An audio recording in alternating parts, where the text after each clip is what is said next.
Hello friends, कैसे हैं आप लोग। जैसा कि आप लोग देख रहे हैं कि पिछले कुछ दिनों से कंपनीज एक्ट में काफ़ी अमेंडमेंट आ रहे हैं और सेक्शन 135 तो मेजरली अमेंड हो गया है और बहुत स्ट्रिक्ट प्रोविजंस उसमें अब आ गए हैं। तो आज 18 मार्च को एक नया अमेंडमेंट सेक्शन 135 में आया है,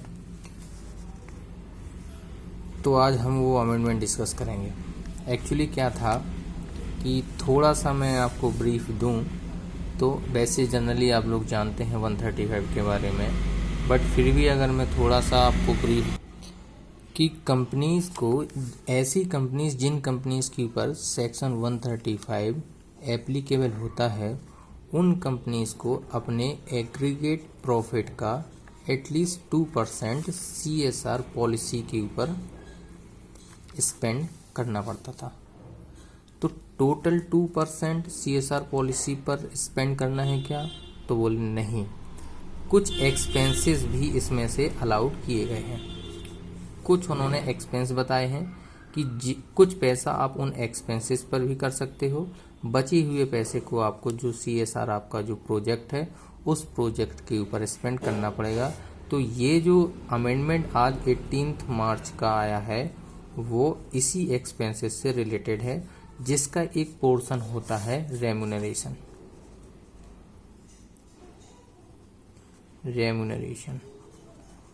अब एक्चुअली अभी सिर्फ एक ही वर्ड इसमें था, रेम्यूनरेशन टू मैनेजरियल पर्सन्स। इसमें एक और वर्ड आज ऐड हो गया है, डायरेक्टर्स। तो अभी हम अगर इसको अच्छे से डिस्कस करें तो हम ये भी देखेंगे कि मैनेजरियल पर्सन में कौन कौन शामिल होता है, क्योंकि अगर मैं डायरेक्ट आपको लिमिट्स बता दूं तो आपको ये पता नहीं होगा कि मैनेजरियल पर्सन में कौन आएगा, तो आप कैसे उसको अच्छे से इंटरप्रेट कर पाएंगे। तो देखिए, अभी दो लोगों को रेम्यूनरेशन दिया जाएगा और इन दोनों को जो रेम्यूनरेशन दिया जाएगा ये 2% में से दिया जाएगा। तो पहली चीज हम जो डिस्कस करेंगे वो पढ़ेंगे कि मैनेजरियल पर्सन क्या होते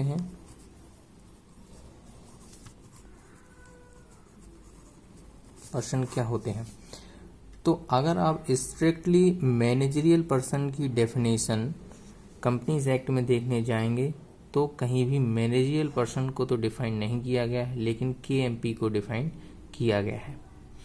अब आप इसीलिए इसका रेफरेंस लेने के लिए शेड्यूल 5 में जाइए। जो शेड्यूल 5 है जिसमें CSR एक्टिविटीज़ बताई गई हैं, उसमें मैनेजरियल पर्सन्स का रेफरेंस दिया गया है कि किसी कंपनी में जो चीफ एग्जीक्यूटिव ऑफिसर होता है, मैनेजिंग डायरेक्टर होता है या जो मैनेजर होता है, दूसरा कंपनी सेक्रेटरी होता है, तीसरा होल टाइम डायरेक्टर होते हैं और चौथा CFO होता है, chief financial officer, chief executive officer, managing director, manager, company secretary, whole time director और चीफ फाइनेंशियल ऑफिसर। ये जो लोग होते हैं इन लोगों को तो जो बोला जाता है मैनेजरियल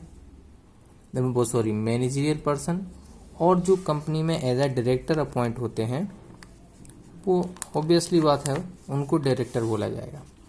तो अभी ये तो हो गई वो वाली डेफिनेशन, वो वाला पार्ट कि किसके अंदर क्या क्या आएगा।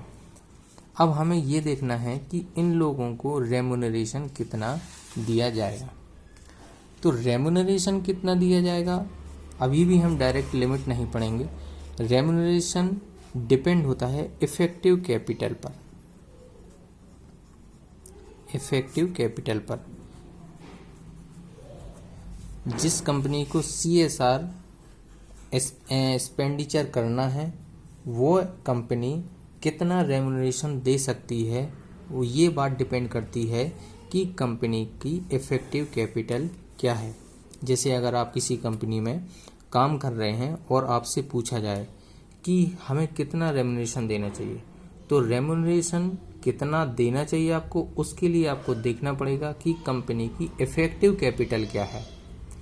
तो सबसे पहले रेम्यूनरेशन क्या होगा उसको पढ़ने से पहले हम पढ़ेंगे इफेक्टिव कैपिटल कंपनी की क्या होती है।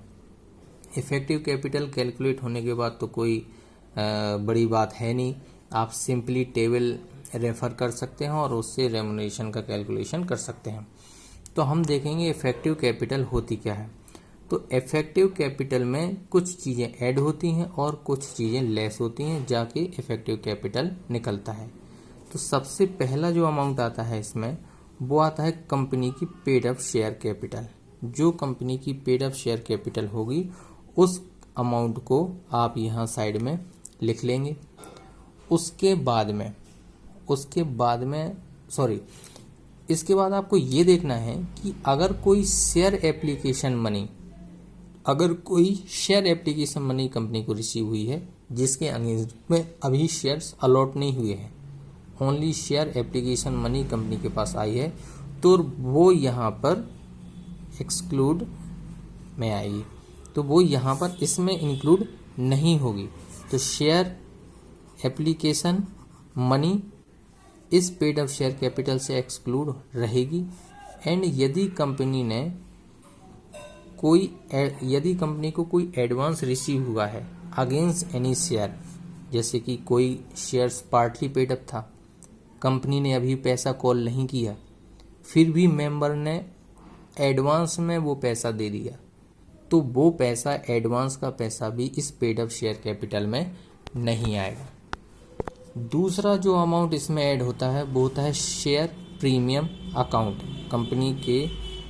कंपनी ने जो शेयर्स अलॉट किए थे, यदि वो प्रीमियम पे अलॉट किए तो उसका पैसा जो होगा वो पैसा भी इसमें ऐड हो जाएगा। तीसरा जो इसमें आएगा वो आएगा रिजर्व एंड सरप्लस। कंपनी के जो रिजर्व एंड सरप्लस होंगे वो अमाउंट इसमें आएगा।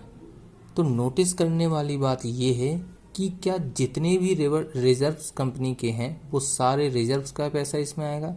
तो उन्होंने बोला नहीं, ऐसा नहीं है। जब कोई भी कंपनी अपनी असेट्स का रिवैल्यूएशन करती है तो असेट्स के रिवैल्यूएशन करने के बाद में जो रिवैल्यूएशन रिजर्व आता है उसको यहाँ से एक्सक्लूड किया गया है। तो यहाँ से क्या एक्सक्लूड किया गया है? Revaluation reserve. तो रिवैल्यूएशन रिजर्व को एक्सक्लूड किया गया। इट मीन्स कि यदि कंपनी के अकाउंट्स में रिवैल्यूएशन रिजर्व दिया गया है तो उसको हमें इसमें कंसीडर नहीं करना है। चौथी जो चीज़ इसमें ऐड होगी वो होती है long term loan and deposit repayable after 1 year. Means कोई लॉन्ग टर्म कंपनी ने लोन लिया है ना, या फिर कंपनी ने कोई डिपॉजिट लिया है, जो कि इम्पोर्टेंट पॉइंट ये है कि वो रीपेमेंट का जो उसका टर्म है वो आफ्टर 1 ईयर होना चाहिए। मीन्स 1 साल से कम का लोन अगर है तो वो यहाँ नहीं आएगा। 1 साल से ज़्यादा का यदि उसका टेन्योर है तो फिर वो अमाउंट यहाँ पर इसमें ऐड हो जाएगा। तो सारे लोन इसमें आएंगे क्या, ये भी तो हमें देखना है, सिर्फ हमको टेन्योर नहीं देखना है। तो उन्होंने बोला नहीं, इसमें से कुछ चीज़ें एक्सक्लूड भी होती हैं। जैसे कि अगर कंपनी ने वर्किंग कैपिटल के लिए लोन लिया है, वर्किंग कैपिटल लोन मीन्स ऐसा लोन जो कंपनी को डे टू डे वर्किंग के लिए ज़रूरत में पड़ता है, तो वर्किंग कैपिटल लोन इसमें नहीं आएगा। यदि कंपनी का कोई ओवरड्राफ्ट्स है तो वो भी नहीं आएगा। यदि इंटरेस्ट ड्यू ऑन लोन्स, यदि कोई इंटरेस्ट ड्यू है लोन के ऊपर, वो भी इसमें नहीं आएगा। बैंक गारंटी भी इसमें नहीं आएगी। एंड शॉर्ट टर्म अरेंजमेंट किए हैं अगर कंपनी ने कोई, तो वो शॉर्ट टर्म अरेंजमेंट भी इसमें इंक्लूड नहीं होंगे। तो शॉर्ट टर्म अरेंजमेंट मतलब क्या? मीन्स ऐसे अरेंजमेंट जिसका टेन्योर 1 साल से कम का होता है वो शॉर्ट टर्म अरेंजमेंट कहलाते हैं। तो ऐसे शॉर्ट टर्म अरेंजमेंट्स भी इसमें नहीं आएंगे। अब इसके बाद आप इसका टोटल लगाइए। इसके बाद आपको देखना है कि इसमें से लेस क्या क्या होगा। तो सबसे पहले तो आपको देखना है कि जो कंपनी ने इन्वेस्टमेंट्स किए हुए हैं वो यहाँ से लेस हो जाएंगे। बट इसमें ध्यान देने वाली बात ये है कि आप जिस कंपनी के लिए कैलकुलेशन कर रहे हैं यदि वह कंपनी इन्वेस्टमेंट कंपनी है तो वो इसमें कवर नहीं होगा। It means other than investment company all investment should be less.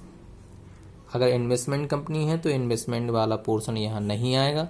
Investment company के अलावा कोई कंपनी है तो उसके इन्वेस्टमेंट्स यहाँ से लेस होंगे। दूसरा, यदि कंपनी के पास में कोई एक्यूमुलेटेड लॉसेस हैं तो वो लॉसेस भी यहाँ से लेस हो जाएंगे। और यदि कंपनी के पास में कोई प्रीलिमिनरी एक्सपेंसेस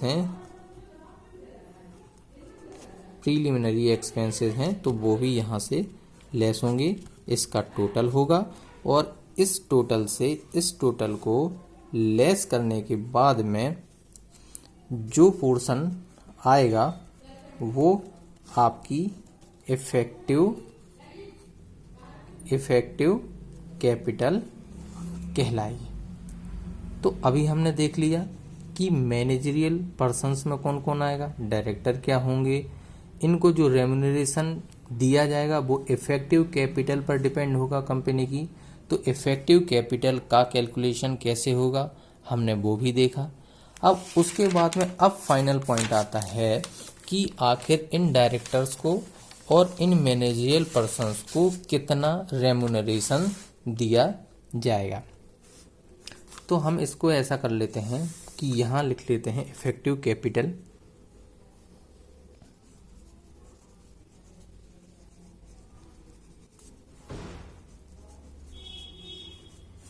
यहाँ लिख लेते हैं मैनेजरियल पर्सन और यहाँ लिख लेते हैं हम डायरेक्टर्स।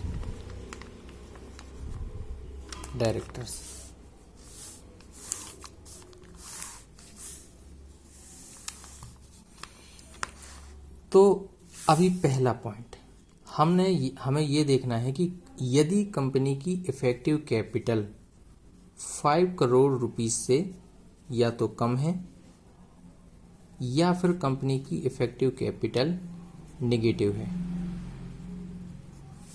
हमने कैलकुलेशन किया और हमने देखा कि कंपनी की जो इफेक्टिव कैपिटल है या तो वो नेगेटिव है या फिर 5 करोड़ रुपीस के से कम है, मीन्स 0 से 5 करोड़ के बीच में है, तो वो पॉइंट इसमें कवर होगा। तो इस केस में जो मैनेजरियल पर्सन्स को जो रेम्यूनरेशन दिया जाएगा वो मैक्सिमम, याद रखिए ये जो लिमिट है वो मैक्सिमम है, तो मैक्सिमम रेम्यूनरेशन दिया जाएगा वो 60 लाख रुपीस दिया जा सकता है। और डायरेक्टर्स को जो मैक्सिमम रेम्यूनरेशन दिया जाएगा वो 12 लाख रुपीस दिया जा सकता है। दूसरा हम देखते हैं कि यदि कोई कंपनी ऐसी है जिसकी इफेक्टिव कैपिटल 5 करोड़ रुपीस से तो ज़्यादा है लेकिन वो 100 करोड़ रुपीस से कम है, तो 5 से ज़्यादा 100 से कम है, तो मैनेजरियल पर्सन्स को जो रेम्यूनरेशन दिया जा सकता है मैक्सिमम वो 84 लाख दिया जाएगा और डायरेक्टर्स को जो दिया जाएगा वो मैक्सिमम 17 लाख रुपीस दिया जा सकता है। तीसरा पॉइंट इसमें आता है कि यदि इफेक्टिव कैपिटल 100 करोड़ रुपीस से ज़्यादा है बट 250 करोड़ रुपीस तक है, इसमें 100 करोड़ तक का था, यदि 100 करोड़ से ज़्यादा है और 250 करोड़ तक है तो जो मैक्सिमम रेम्यूनरेशन दिया जाएगा वो 120 लाख रुपीस मैनेजरियल पर्सन को दिया जा सकता है और 24 लाख रुपीस डायरेक्टर्स को दिया जा सकता है। लास्ट जो इसमें ऑप्शन आता है वो आता है कि यदि आपकी कंपनी की इफेक्टिव कैपिटल 250 करोड़ से ज़्यादा है तो ऐसी कंपनियों में जो मैनेजरियल पर्सन्स को जो मैक्सिमम रेम्यूनरेशन दिया जाएगा वो 250 करोड़ तक का दिया जाएगा 120 लाख रुपीस प्लस जो 250 से ज़्यादा मीन्स यदि 300 करोड़ टर्नओवर है तो 250 तक का टर्नओवर 250 तक का रेम्यूनरेशन मैक्सिमम 120 होगा और जो एक्सेस अमाउंट जो 50 करोड़ होगा एग्जाम्पल वाला उसका 1% एक्स्ट्रा दिया जा सकता है। इसमें 24 लाख मैक्सिमम प्लस 0.01% मैक्सिमम दिया जा सकता है। तो ये जो आज का अमेंडमेंट था सेक्शन 135 ऑफ कंपनीज एक्ट 2013 से रिलेटेड, वो यहाँ कंप्लीट होता है। फिर मिलते हैं न्यू अमेंडमेंट्स और न्यू प्रोविजंस के साथ में। बाय।